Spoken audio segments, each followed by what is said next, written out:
का जड़ कर्म चेतन बंधकारु कर्म के अवसान का कह कर स्वरूप यथार्थ जग का जो किया उपकार है उसके लिए जिन वाणी माँ को वंदना शत बार है वंदना शत बार है वंदना शत बार है।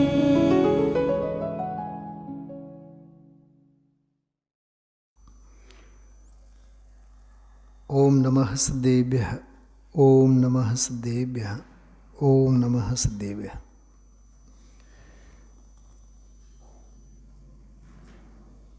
ન્યાયની કક્ષાઓમાં આપણે એક મંગલાચરણ રોજ એનો પાઠ કરીશું. તમે અત્યારે આજે તો ઝીલજો, બધા રિપીટ કરજો. પછીની કક્ષાઓમાં આપણે સ્ક્રીન ઉપર મૂકશું. हे न्याय प्रवर्तक वृषभदेव मैं तुम्हें भक्ति से नमन करूं। हे न्याय प्रवर्तक वृषभदेव मैं तुम्हें भक्ति से नमन करूं। स्वपर लाभ के हेतु न्याय का मंदिर यह निर्माण करूं। स्वपर लाभ के हेतु न्याय का मंदिर यह निर्माण करूं। पांडित्य प्रदर्शन लक्ष्य नहीं वाद विवाद भी नहीं प्रभो। पांडित्य प्रदर्शन लक्ष्य नहीं है वाद विवाद भी नहीं प्रभो। केवल एक यही अभिलाषा सम्यक बोध वस्तु का हो। केवल एक यही अभिलाषा सम्यक बोध वस्तु का हो। मुझे किसी से पक्ष नहीं है और किसी से द्वेष नहीं। जिसके वचन युक्ति संगत हैं मुझे प्रमाणित सिर्फ वही। न्याय ग्रंथ पहले से हैं पर शिशुओं का अधिकार नहीं। अतः सरल से सरल कृति में उन ग्रंथों का सार लिखूं। सबको होवे ज्ञान न्याय का और तत्व का बोध प्रभो। सबको होवे ज्ञान न्याय का और तत्व का बोध प्रभो। फिर विनाश हो राग द्वेष का मिले ज्ञान साम्राज्य प्रभो। फिर हो राग द्वेष का नाश और मिले ज्ञान साम्राज्य प्रभो।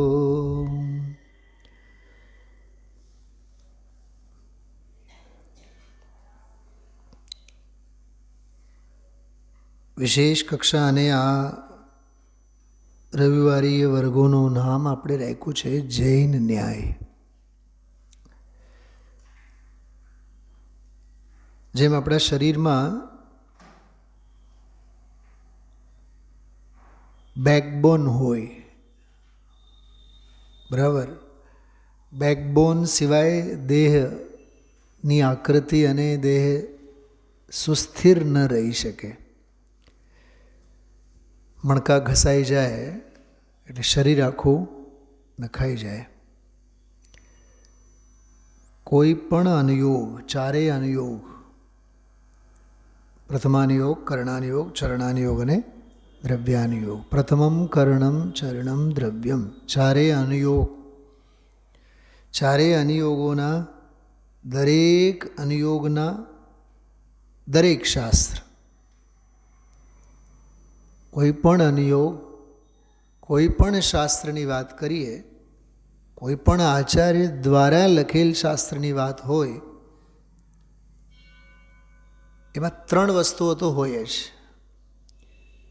દર્શન, સિદ્ધાંત અને અધ્યાત્મ. જૈન દર્શન, જૈન સિદ્ધાંત અને જૈન અધ્યાત્મ. જૈન દર્શન હોય નહીં એવું બને નહીં. જૈન દર્શન છે એમાં તો ચોક્કસ સિદ્ધાંત પણ રહેવાનો જ, અને સિદ્ધાંત હોય જ છે અધ્યાત્મ માટે. અધ્યાત્મની પ્રસિદ્ધિના પ્રયોજન સિવાય કોઈ સિદ્ધાંત અને કોઈ દર્શન હોતું નથી. અહીંયા જૈન દર્શનની વાત ચાલે છે.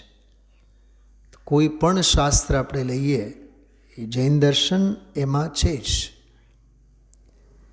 ક્રિયા, પરિણામ, અભિપ્રાય, જીવોના ભાવ, ભાવોનું ફળ, બરાબર, મોક્ષ માર્ગ, સુખી થવાનો ઉપાય, સુખી થવાના ઉપાય મળ્યા બાદ મુક્તિ, મોક્ષ, એમાં ચોક્કસ હોય અને હોય જ. સદાચરણની પણ વાત હોય અને સ્વરૂપાચરણની પણ વાત હોય. સદાચરણ લૌકિક આચરણની વાત છે. સ્વરૂપાચરણ એ આધ્યાત્મિક આચરણની વાત છે, આત્માના આચરણની વાત છે, એમ કહી શકીએ આપણે. એ બધું જૈન દર્શનમાં આવે. ચરણાનુયોગ મારફત ક્રિયાની, વ્રત સંયમની, સદાચારની, અને દ્રવ્યાનુયોગ દ્વારા ભેદ જ્ઞાનની, વસ્તુ વ્યવસ્થા, છ દ્રવ્ય, સાત તત્વ, નો પદાર્થ, મોક્ષ માર્ગ, મોક્ષ. દ્રવ્યાનુયોગમાં, કરણાનુયોગમાં કર્મ સિદ્ધાંતની વાત હોય, ચારે ગતિઓની વાત હોય, ચાર ગતિઓના પરિભ્રમણની વાત હોય, બંધાતા કર્મ સિદ્ધાંતની વાત હોય. કર્મ બંધાય એના પાછળના મૂળ ભાવ કર્મની વાત હોય, અને ભાવ કર્મના નિમિત્તે બંધાતા દ્રવ્ય કર્મો અને એના નિમિત્તે મળતા નો કર્મો, તો દ્રવ્ય, ભાવ અને નો કર્મ, કર્મ સિદ્ધાંતની બધી ચર્ચા કરણાનુયોગમાં હોય. ચરણાનુયોગમાં જેમ કીધું વ્રત સંયમ વગેરે. પ્રયોગ પદ્ધતિ દ્રવ્યાનુયોગમાં હોય, ભેદ જ્ઞાન, માર્ગે ચાલવાની વાત.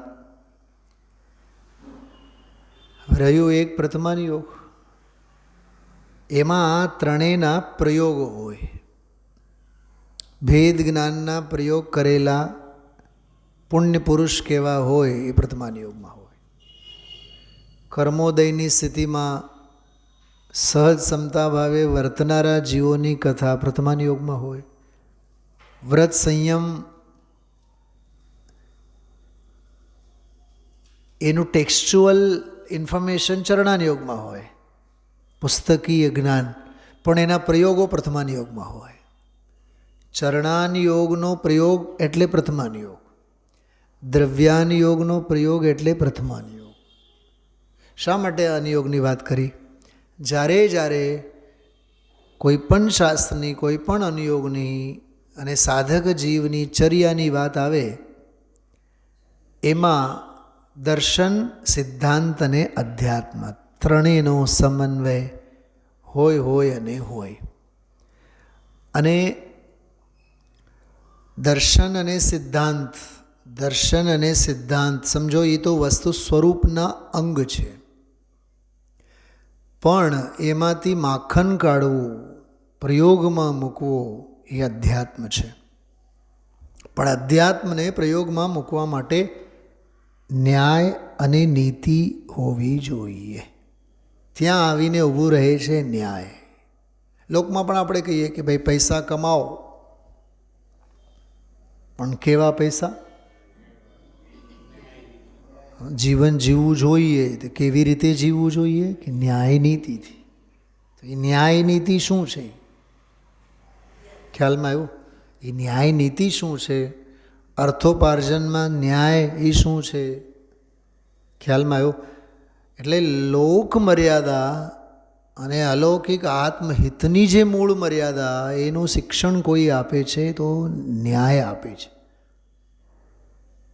ગુરુદેવશ્રી હંમેશા ન્યાય શબ્દનો જ્યારે પ્રયોગ થાય ત્યારે ચોક્કસ એનો અર્થ કરતા હોય. જેમ હમણાં 2-3 દિવસ પહેલાં જ વાત કરી કે ભાઈ સમજાય છે કાંઈ, એવું બોલ્યા. પછી બોલ્યા કે કઈ પદ્ધતિએ કહેવાય છે, એ રીત સમજાય છે. એ રીત એટલે ન્યાય.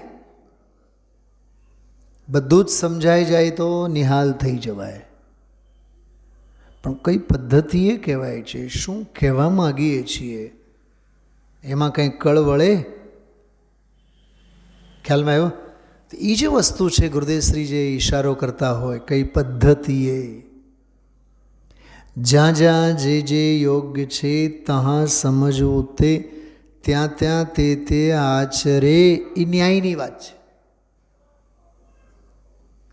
અને એ ન્યાય સંમત વર્તનારો જ આત્માર્થી હોય છે. જ્યાં જ્યાં જે જે યોગ્ય છે ત્યાં ત્યાં તે એ જે છે ને, એ બધું ન્યાય છે. એટલે જ્યાં જે શબ્દનો અર્થ, જ્યાં જે અપેક્ષા. અને અધ્યાત્મ તો એમ કહે છે કે અપેક્ષા સમજીને પણ નિરપેક્ષ જ થવાનો છે. અપેક્ષાઓના પક્ષમાં નથી રહેવું. તો પછી પક્ષ છે એ પક્ષાતિક્રાંત થવાની વાત છે.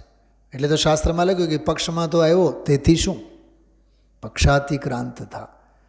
તો ન્યાય છે ને છેટ સુધી આપણને લઈ જાય.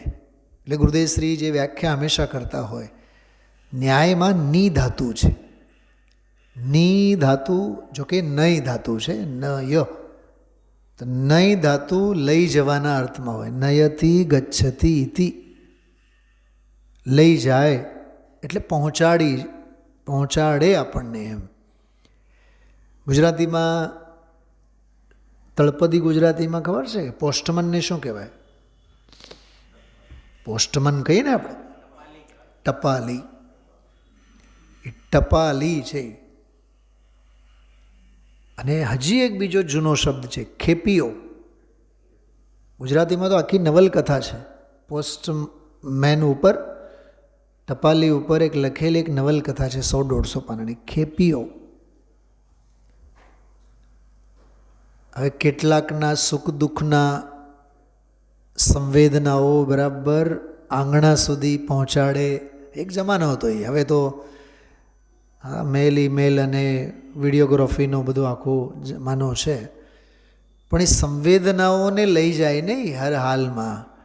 તમે દેશદાસની સૈનિકો અંગે વગેરે સાંભળ્યું હોય કે ભાઈ વાઘ આવીને જંગલની વાટે જતો હોય, ગામડે અંતરિયાળ ગામડે પત્ર પહોંચાડવા માટે ટપાલી જતો હોય, વાઘ આવીને આક્રમણ કરે એના ઉપર.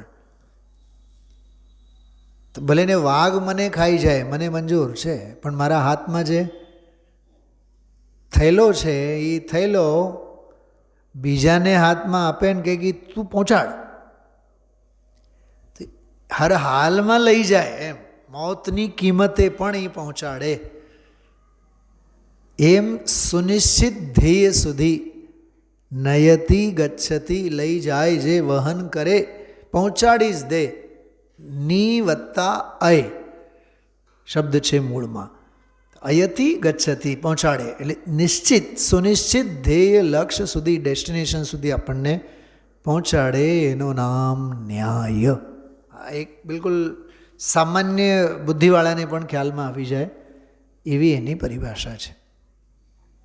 બાકી આગમના આલોકમાં અધ્યાત્મની દૃષ્ટિએ પ્રમાણ નયાત્મકો ન્યાય.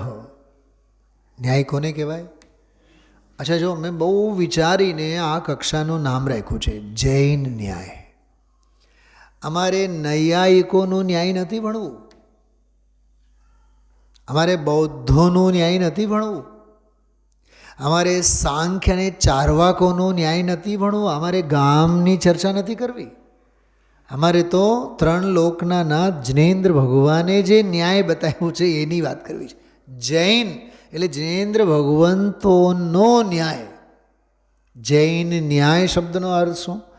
જિનેન્દ્ર ભગવંતોનો, કે જીન સંમત વીતરાગી સર્વજ્ઞ ભગવંતોને જે સંમત ન્યાય છે, એમની વાણીમાં જે વસ્તુ સ્વભાવને સમજવા, જાણવા, ઓળખવા, પારખવા અંગે જે ઉપાયો બતાવ્યા છે પ્રમાણ અને નયના, એ જે પ્રમાણ અને નય પરખ વસ્તુ વ્યવસ્થાને જાણવાની વિધિ, એનું નામ ન્યાય છે. સમજાય છે? આખું સિસ્ટમ ક્યાં ડેવલપ થાય છે વિચારજો. એટલે કોકે કંઈક લખ્યું છે અને એને પછી આપણે લઈ લીધું અને એને આધાર, એમ નહીં. કોઈ સડક છાપ વાત નહીં. જીન સંમત કેવલી પણ્ણતો, એમ કેવળી પ્રણીત, કૌશિકભાઈ કેવળી પ્રણીત જે છે, પ્રણીત શબ્દ છે જો, એમાંય ન્યાય પ્રણીત. હા, પ્રણીત એટલે કેવળીઓ દ્વારા પ્રરૂપાયેલો, કેવળીઓ દ્વારા કહેલો જે માર્ગ છે એ અહીંયા ન્યાય સંમત ન્યાય, એની ચર્ચા ટૂંકમાં જિનાગમમાં, શાસ્ત્રોમાં વસ્તુ સ્વભાવને જાણવા માટેના જે પ્રમાણ અને નય, પ્રમાણ અને નયની જે અને જેવી વ્યવસ્થા શાસ્ત્રોમાં, આપણા મૂળ ગ્રંથોમાં આપેલ છે, તેને અનુરૂપ વસ્તુ સ્વભાવને જાણવાનું એ જૈન ન્યાય સમજવાનો એક ઉપાય છે, માર્ગ છે. ખ્યાલમાં આવ્યું? હવે આ જૈન ન્યાયના સંદર્ભમાં ઘણી બધી બાબતો એવી છે, હું તમને થોડાક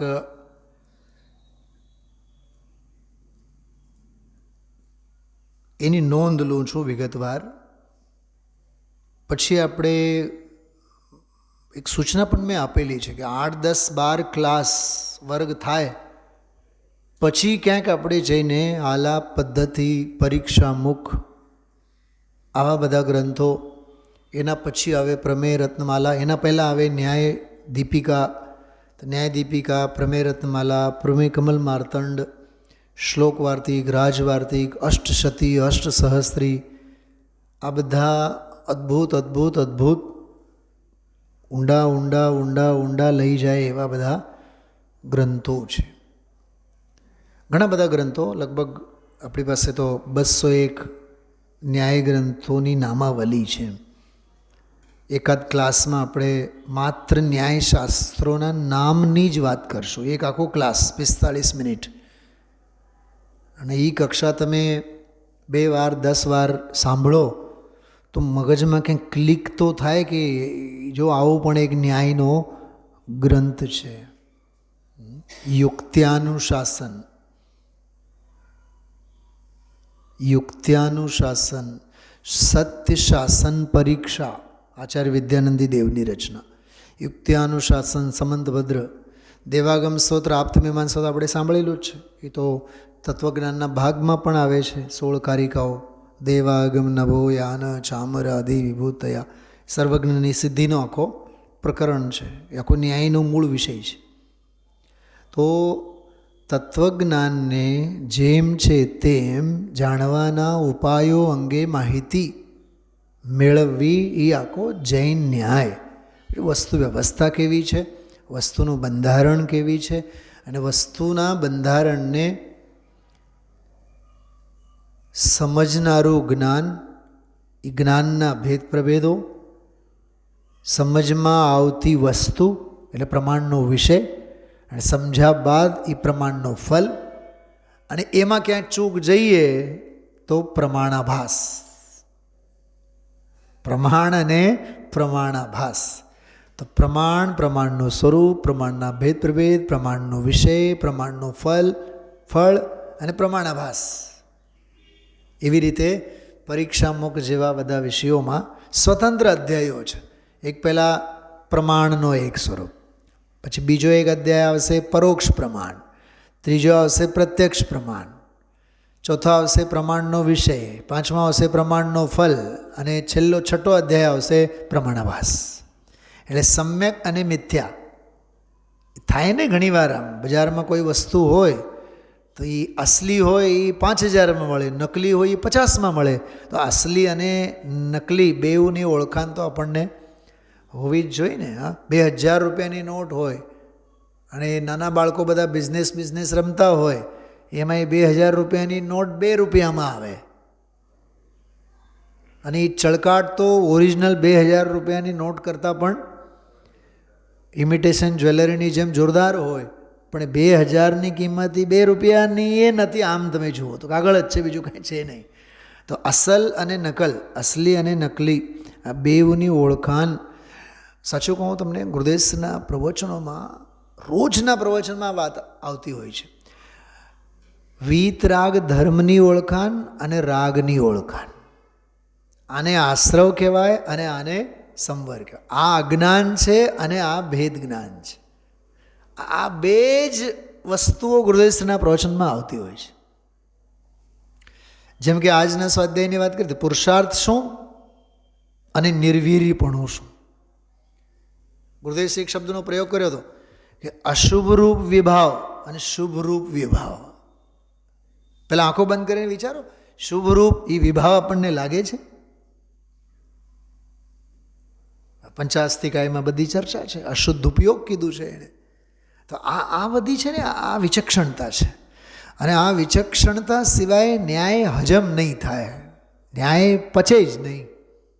એટલે એના માટે બહુ રાગ દ્વેષ વિના નિષ્કષાય ભાવે, બહુ ન્યુટ્રલ નિરપેક્ષ ભાવે આપણે વસ્તુ સ્વરૂપને સમજવું જોશે. તો જૈન ન્યાયને સમજવા માટે 56ની નહીં 156ની છાતી જોઈ. ક્યાંય નહીંનો પક્ષ નહીં, ક્યાંય પ્રમાણનો પક્ષ નહીં. પ્રમાણની ચર્ચા આવે પણ પ્રમાણાતીત થવાનો અભિપ્રાય પણ રહે. અધ્યાત્મ છે એનો, બરાબર. એક સૌથી પહેલાં એક બહુ માર્મિક વાત તમને કહું. શરૂઆતમાં તમને કીધું ચારેય અનુયોગોમાં ન્યાયની ચર્ચા છે. કેમ કે જ્યાં જ્યાં સમ્યક જ્ઞાનની ચર્ચા આવે ત્યાં ન્યાય હોય જ.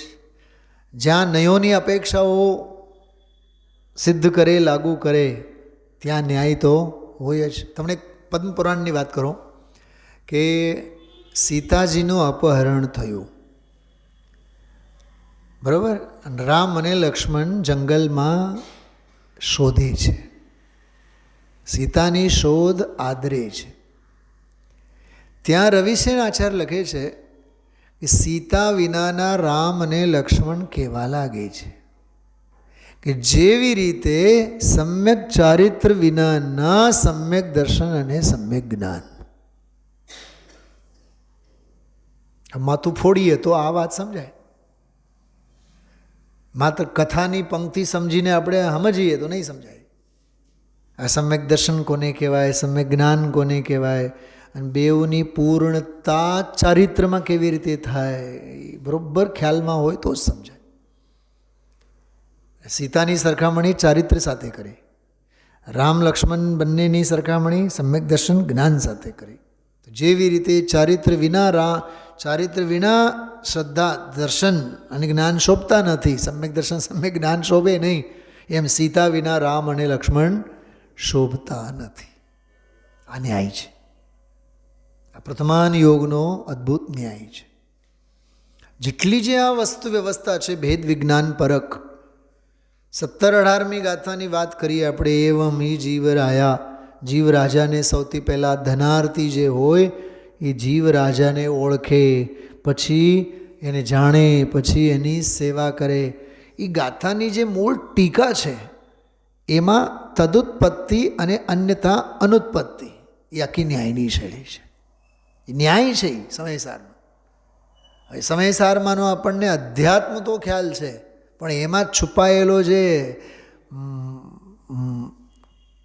મૃગલાની નાભીમાંની કસ્તુરી, શું કીધું? મૃગની નાભીમાં છુપાયેલી જે કસ્તુરી છે, એમ સમયસાર અધ્યાત્મશાસ્ત્રમાં જે કસ્તુરી તુલ્ય જે ન્યાયના રત્ન કણો જ્યાં વિરાજેલા છે, છુપાયેલા છે, એ સમયસારની ગાથાએ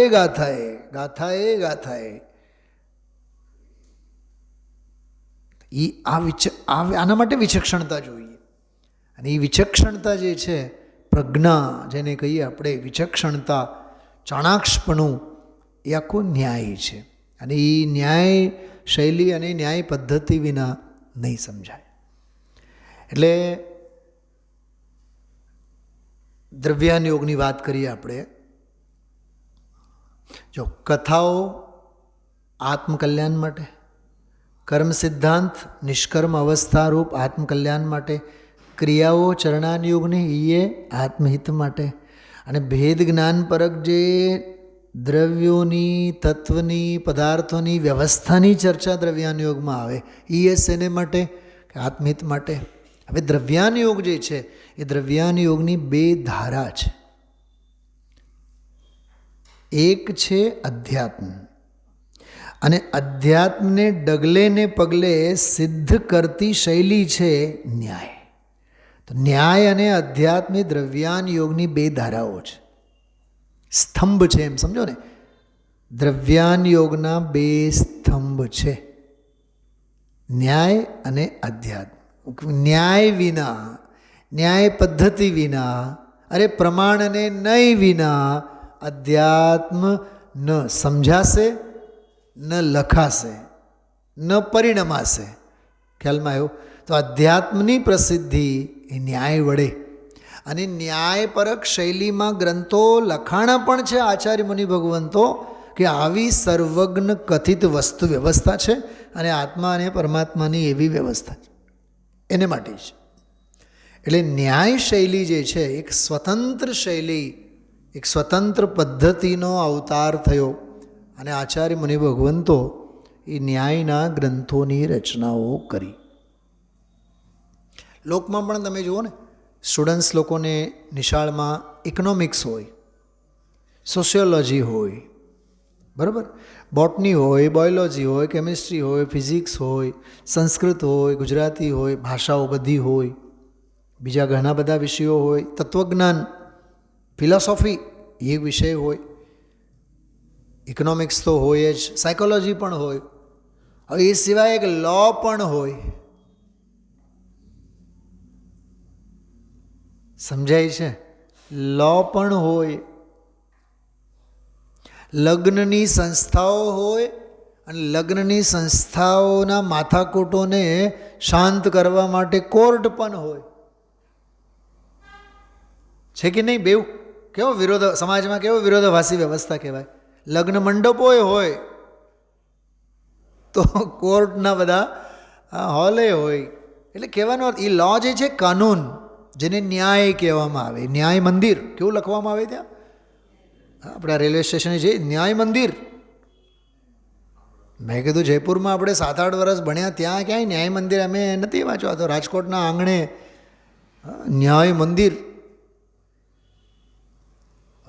એ આખો ન્યાય જુદો અને આ ન્યાય જુદો. એ તો સમાજ કલ્યાણનો ન્યાય છે, આ તો આત્મકલ્યાણનો ન્યાય છે. હા, ત્યાં તો કાળા કોટ પહેરે, ખબર નહીં ધોળા કામ થાય કે નહીં, પણ અહીંયા તો પહેરેલા કોટ ઉતરી જાય.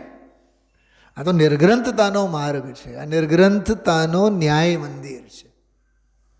અને ગજબની વાત, આ ન્યાય ગ્રંથો બનાવનારા બધા નિર્ગ્રંથ મુનિ ભગવંતોએ, બધા સંત મહાત્મા પુરુષોએ ન્યાયના શાસ્ત્રો, ન્યાયના નિરૂપણો બધા કરેલા છે. દિવ્યધ્વનિ ભગવાનની ખરે, એમાં પણ ન્યાય, વ્યાકરણ, આ બધો જે વિષય આવે. અને એક બીજી વાત, આ કોઈ માત્ર પંડિતાઈ અને વિદ્વત્તાનો વિષય નથી. કૌશિકભાઈ, આવું મગજમાંથી ભ્રમ કાઢી મૂકવાનો આપણે, આ મોટા મોટા પંડિતો હોય, ભણેલા હોય, એમને જ એવું નથી હોતો. શુભૂતિ મુનિરાજ મા ઋષ અને મા તુષ એમ સમજતા હતા, એમાં પણ જનાગમનો બધો ન્યાય ગર્ભિત હતો. એ ભલે ને આપણે એને એ ન્યાયની શૈલીમાં, ન્યાયની ભાષામાં એને ઓળખીએ ન ઓળખીએ, પણ યથાર્થ દ્રષ્ટિ જે છે ને તો એ ખરેખર ન્યાયપરક જ હોય. તો આપણે તમે લોકો જે ક્રમશઃ આ કક્ષામાં બેસવાના છો અને શાંતિથી સાંભળવા અને વાંચવાના છો, હું 10-12 વિષય બિંદુઓ તમને કહું છું. અત્યારે ટાંકી રાખજો, લખી રાખજો. ક્રમશઃ એના ઉપર આપણે સ્વાધ્યાય લઈશું. આ 10, 12, 15 ક્લાસમાં આ બધી ચર્ચાઓ ચાલશે. સૌથી પહેલાં આપણે લઈશું જૈન ન્યાયનો પ્રાથમિક પરિચય. બિલકુલ બેઝિક શું છે એ પ્રાથમિક પરિચય, એમ નર્સરી ટાઈપનું. જૈન ન્યાયનો પ્રાથમિક પરિચય.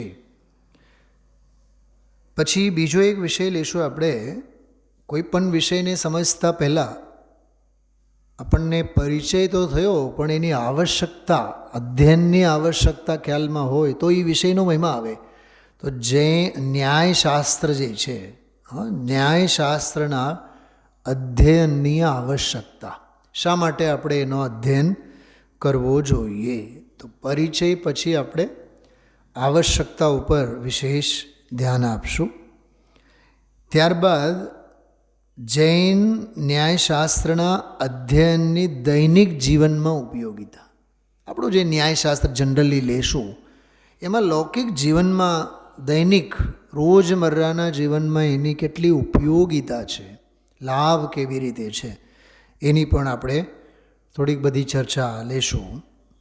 ત્યારબાદ ખાસ કરીને જૈન ન્યાયની વિશેષતા, જે આપણું મૂળ ટાર્ગેટ છે, જૈન ન્યાયની વિશેષતાઓ.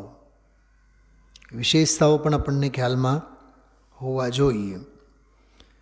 ત્યારબાદ કદાચ વચ્ચે લેશું ને તો પછી લેશું ન્યાય ગ્રંથોની એક લાંબી સૂચિ. મેં હમણાં તમને વાત કરી ને કે ન્યાય ગ્રંથો ઉપર જ એક આખો સેશન લેશું આપણે, તો આપણને ખબર પડે કે કેટલું બધું શ્રુત સાહિત્ય આપણી પાસે છે. તો જૈન ન્યાય ગ્રંથોનું એક સૂચિ, એક યાદી, એની પણ બધી આપણે ચર્ચા એમાં લેશું. ત્યારબાદ એક બહુ ઉપયોગી એવો પ્રકરણ છે, થોડોક શબ્દો આપશો ને હાર્ડ પડશે. એક આવે છે જ્ઞાન મીમાંસા, બીજું આવે છે તત્વ મીમાંસા. તો જૈન ન્યાયમાં જ્ઞાન મીમાંસા કેવી રીતે? તત્વ મીમાંસા એ તો અધ્યાત્મમાં ગયું, પણ જ્ઞાન મીમાંસા સમ્યક જ્ઞાનમ પ્રમાણમ, એ આખો આમ સમજો કે ન્યાયનું મૂળિયું છે, એના ઉપર જ આખો જૈન ન્યાય ઊભું છે. તો એમાં જ્ઞાન મીમાંસા, ટૂંકમાં મતિ જ્ઞાન, શુદ્ધ જ્ઞાન, અવધિ જ્ઞાન, મનપ્રય જ્ઞાન, એમાં પછી નયો શેમાં આવે, એમાં પ્રમાણ શું, પછી પ્રમાણાભાસ શું, ઘણી બધી એમાં ઊંડી ચર્ચા છે. એ બધી પણ જ્ઞાન મીમાંસામાં આપણે લેશું. અને ક્રમે કરીને પછી એમાં ઉપયોગની વાત આવશે, તો જ્ઞાનોપયોગ અને દર્શનોપયોગ, એ બધી ચર્ચા તો આવશે જ આવશે.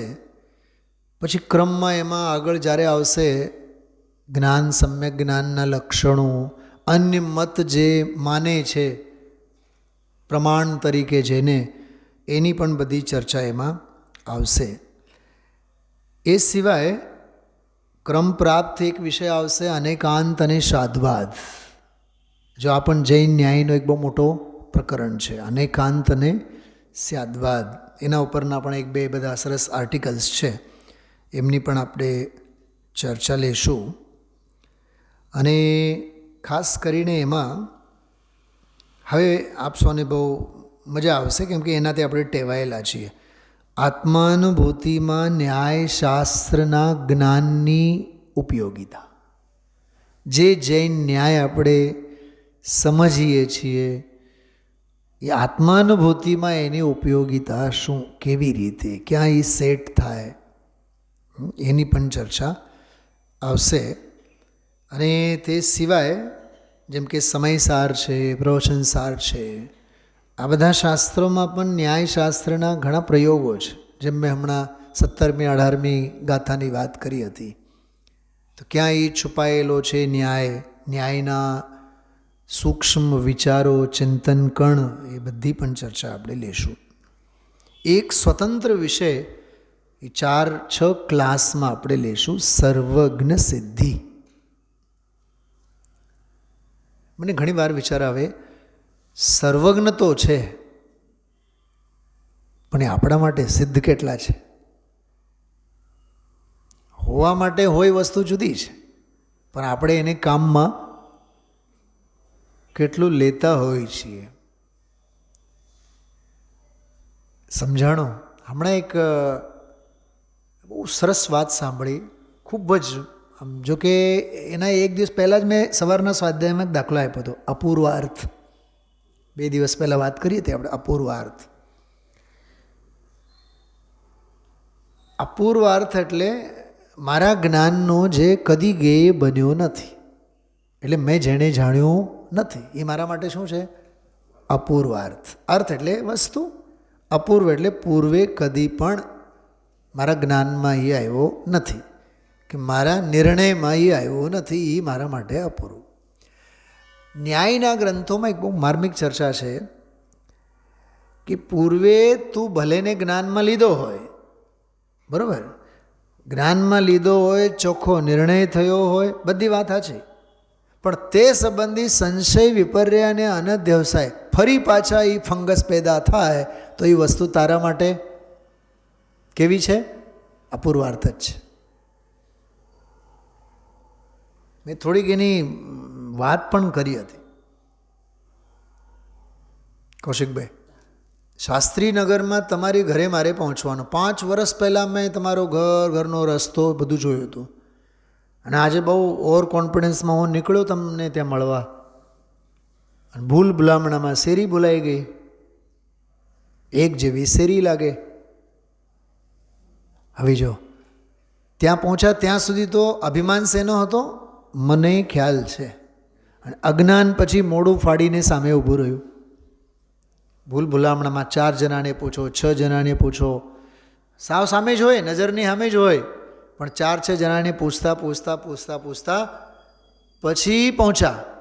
તમે કીધું તમે 2 મિનિટ પહેલાં તો ફોન કર્યો હતો, મને એમ થયું કે હમણાં તમે પહોંચો, 20 મિનિટ લાગ્યા ને. આમ તો જો કે મને ખ્યાલમાં હતું, પણ થોડાક હેરાન થયા. ખ્યાલમાં હોય તો હેરાનગતિ ન હોય, અને હેરાન થયા એનો અર્થ, એનું નામ અપૂર્વાર્થ. આજ મેં વાત કરી હતી તમને બધાને. અને આ તત્વજ્ઞાનની બાબતમાં આપણી સાથે હંમેશા એવું થાય છે. પરિશ્રમ પરોમાં આવીને 2-4-6 દિવસ સાંભળ્યા હોય તો એ મહિના, 2 મહિના, 3-4 મહિના સુધી જરીક ઝલક ઝલક ઝલક ઝલક ઝલક રહ્યા કરે, અને 3-4 મહિના પછી બધું જ ભૂસાઈ જાય, અને વળી પાછું પછી આપણે શું બોલીએ ને, આપણે આમ સમયસાર તો વાંચેલું, આમ તો ખ્યાલમાં બધું છે, પણ હમણાં બધું ભૂલાયેલું જ. ભૂલાયેલું નહીં, ભૂલાયેલું જ છે. કેમ કે સંશય, વિપર્ય અને અનધ્યવસાયના ફંગસ પેદા થયા, એટલે એ જાણ્યું અજાણ્યા બરાબર જ છે. એટલે આવી રીતે આ ન્યાય આપણને સમજાવે છે. અપૂર્વાર્થની મેં વાત કરી. એટલે આત્માનુભૂતિમાં, આત્માનુભવમાં તો એ આ ઉપયોગિતાની અને સર્વજ્ઞ સિદ્ધિ, સર્વજ્ઞ ભગવાન એ કેવા છે આપણા જ્ઞાનમાં, એ પ્રમાણિત કેવી રીતે બને, સર્વજ્ઞ સિદ્ધિવાળો, એ આખો એક વિષય સરસ મજાનો આવશે. આ જ ક્રમમાં આગળ આપણે મિથ્યાત્વના નાશના સંદર્ભમાં, મોહના, અજ્ઞાનના નાશના સંદર્ભમાં ન્યાયશાસ્ત્રના અધ્યયનની ઉપયોગિતા, એ વિષય આપણે મૂળમાં લેશું.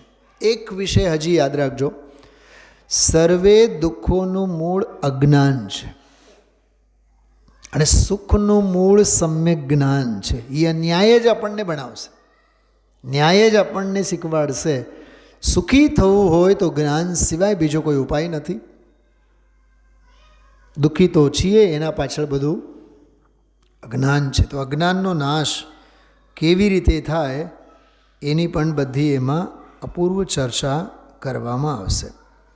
એ સિવાય પછી જ્યારે મૂળ શાસ્ત્રો આપણે વાંચશું ને, આલાપ પદ્ધતિ અને પરીક્ષામુખ અને ન્યાયદીપિકા, ખાસ કરીને આ 3 ગ્રંથો. જયપુરમાં તો પરીક્ષામુખ અમે 2 અધ્યાય લેખે 3 વર્ષમાં પૂરા કર્યા હતા. 3 વર્ષ રોજ ક્લાસ થાય. રવિવારે નહીં, 365 દિવસ રોજ ક્લાસ થાય. 2 અધ્યાય વર્ષમાં પૂરા થાય. એવી રીતે 3 વર્ષમાં પરીક્ષામુખ અને 2 વર્ષમાં કંઈક ન્યાયદીપિકા અમે પૂરું કર્યું હતું. તો આલાપ પદ્ધતિ લગભગ 1 વર્ષ જ થયું હતું. એમાં દેવસેન આચાર્યની રચના છે આલાપ પદ્ધતિ, માણેકનંદી આચાર્યની રચના છે પરીક્ષામુખ. તો આ બધા શાસ્ત્રોનો અભ્યાસ આપણે ક્રમે લઈશું. એના પહેલાં એક ડિક્શનરીનો અભ્યાસ આપણે કરશું. લક્ષણકોશ, કેટલાક લાક્ષણિક શબ્દો હોય છે, એની ડેફિનેશન્સ, વ્યાખ્યાઓ હોય. જેમ જૈન સિદ્ધાંત પ્રવેશિકા છે ને, સામાન્ય ગુણ કોને કહેવાય, વિશેષ ગુણ કોને કહેવાય, દરેકના બધા ડેફિનેશન્સ, લક્ષણો. તો એક લક્ષણકોશની પણ વાત કરશું. 50 બધા લાક્ષણિક શબ્દો અને શબ્દકોશ, વિશિષ્ટ શબ્દો જે ન્યાયના ગ્રંથોમાં આવતા હોય. એટલે આ આખો એક જૈન ન્યાયનો એક ફાઉન્ડેશન છે. એક જૈન ન્યાય સમજવા માટે, સિદ્ધાંતની દ્રઢતા માટે, સિદ્ધાંતની સમજણને વધારવા માટે આ ન્યાયના પાયાની બધી ચર્ચાઓ છે. થોડુંક હું તમને એક પ્રકરણ વાંચીને વાત પૂરી કરું. આપ સૌ સાંભળજો ધ્યાનથી.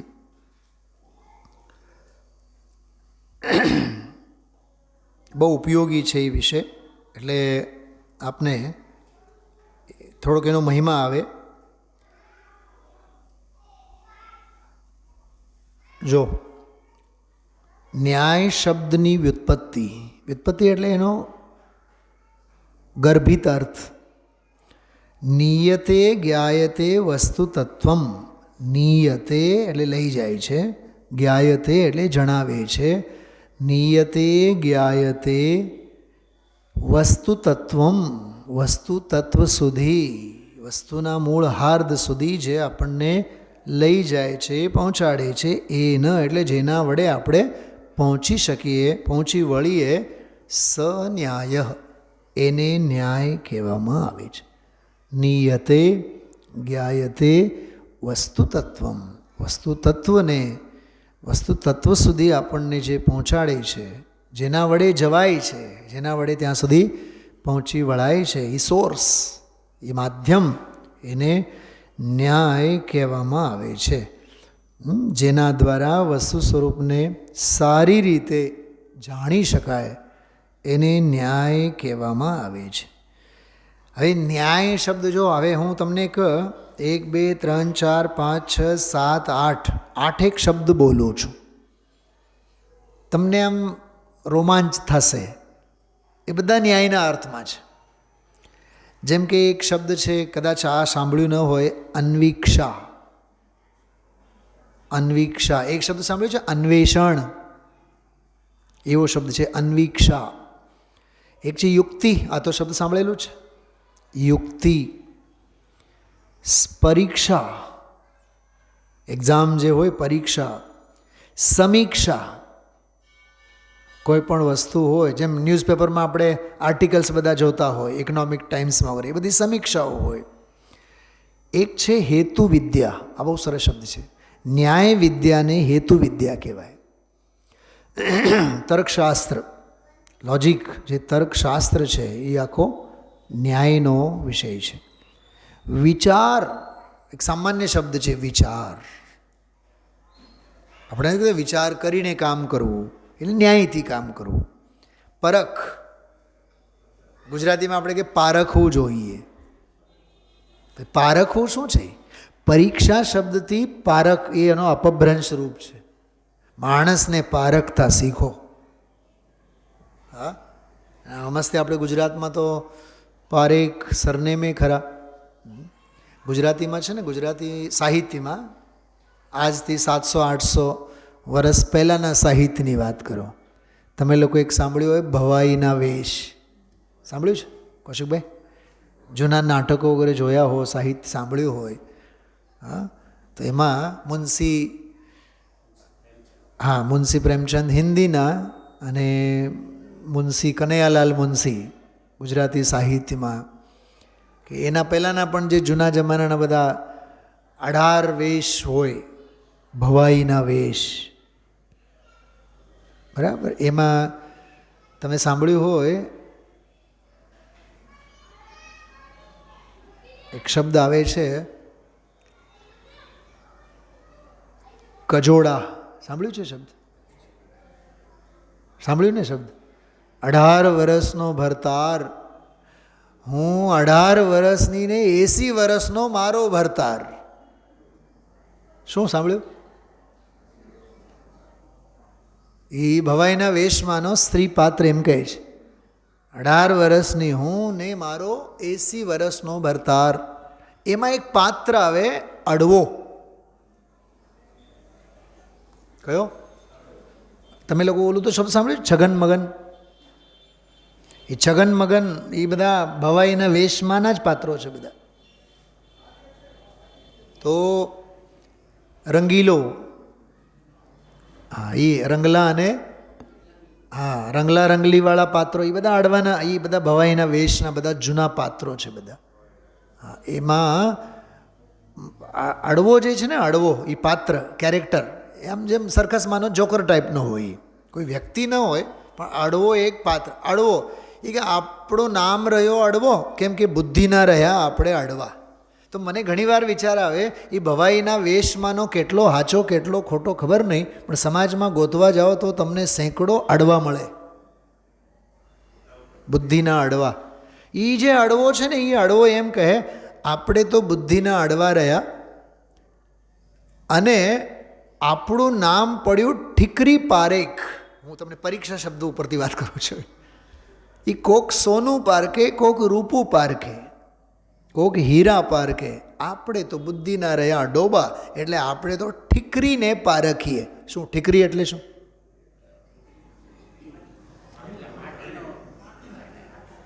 સમજી? ભાવભાષણ મને છે, તમે સમજો. ઠીકરીને પારખનારો હું ઠીકરી પારેખ. જો તો મને એ જ્યારે વાંચું ને ગુજરાતી સાહિત્યમાં, ત્યારે મને વિચાર એવો, એટલો તો બુદ્ધિશાળી છે, ઠીકરી તો પારખે છે. આપણે તો ક્યાંય નથી. હા, તો પારખવાની જે વૃત્તિ છે, સાચું ખોટું, હેય ઉપાદેય, હા કૌશિકભાઈ, હેય જ્ઞેય ઉપાદેય, અપનાવવા લાયક, મૂકવા લાયક, છોડવા લાયક, ગ્રહણ કરવા લાયક, એ બધી પરીક્ષા છે. પારખતા શીખો. એમ જે ઘરના વડીલો આપણને કહેતા હોય, તત્વમાં પણ પારખવું જોઈએ. ક્રિયાની પારખી દ્રષ્ટિ હોવી જોઈએ. કઈ ક્રિયા જડની, કઈ ક્રિયા રાગની, કઈ ક્રિયા ધર્મની, કઈ ક્રિયા આત્મહિતની, કઈ ક્રિયા બંધનની, એ પરખ, એ બધો ન્યાય છે એમ. તો આ શબ્દો યાદ રાખજો: અન્વીક્ષા, યુક્તિ, પરીક્ષા, સમીક્ષા, હેતુવિદ્યા, તર્કશાસ્ત્ર, વિચાર અને પરખ. આ બધા ન્યાયના પર્યાયવાચી તરીકે પણ આપણે લઈ શકીએ. બરાબર? આગળ પછી ક્રમે કરીને આ વિષયને આપણે લેશું. એમાં ઘણા બધા હજી આવા વિષય, હમણાં તો મેં લગભગ 10-12 વિષય બિંદુ તો તમને કંઈ સંભળાવ્યા છે. હવે અનેક શાસ્ત્રોને આધારે એની આવશ્યકતા, જૈન ન્યાયની આવશ્યકતા, એનું મહત્ત્વ, એ ઘણી બધી ચર્ચાઓ છે. એ આખો એક પ્રસ્તાવના રૂપે એક બેઝ તૈયાર થાય. પછી આપણને આગમના નયો, અધ્યાત્મના નયો, પછી આવશે સમ્યક જ્ઞાનમ પ્રમાણમ એટલે શું, પછી પ્રમાણ નયૈરધિગમ, પછી ક્યાંક જઈને તત્વાર સૂત્રનો પહેલો અધ્યાય ચાલુ થાય. એટલે સાવ બિલકુલ પાયાના પથ્થર સ્વરૂપે જે મૂળ ન્યાય છે ને, એ કેટલો સોલિડ અને કોન્ક્રીટ હોવો જોઈએ, એની ચર્ચા આપણે લેશું. અને બોર્ડ ઉપર પછી હું થોડાક શબ્દો અને થોડીક આ બધી બાબતો લખી રાખીશ, તો એ નોટ કરજો. જો કે તમે લોકો બધા નોટ કરેલા જ છો. અને હવે પર્સનલ આપ સૌ નોટબુક, ડાયરી અને પેન બધા રાખતા થાઓ. કેમ કે આ કક્ષા છે, પ્રવચન નથી. બરાબર? પ્રવચનમાં તો સમજો આખી ધારા જુદી હોય, અને કક્ષામાં તો શું છે કે સંદર્ભ ગ્રંથો, સુવાક્યો, વિચાર બિંદુઓ, એની બધી થોડીક નોંધ આપ રાખતા રહો તો ટીપે ટીપે સરોવર ભરાય. ઓમ નમઃ સિદ્ધિભે.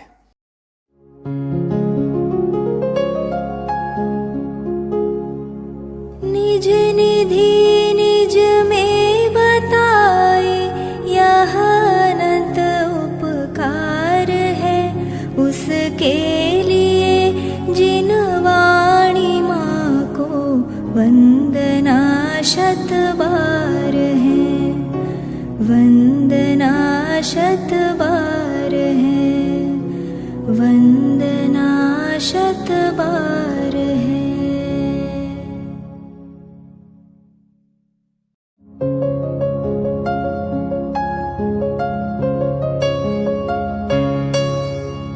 हे जिन वाणी भारती तो ही जपो दिन रैन, जो तेरी शरणा गहे सो पावे सुख चैन.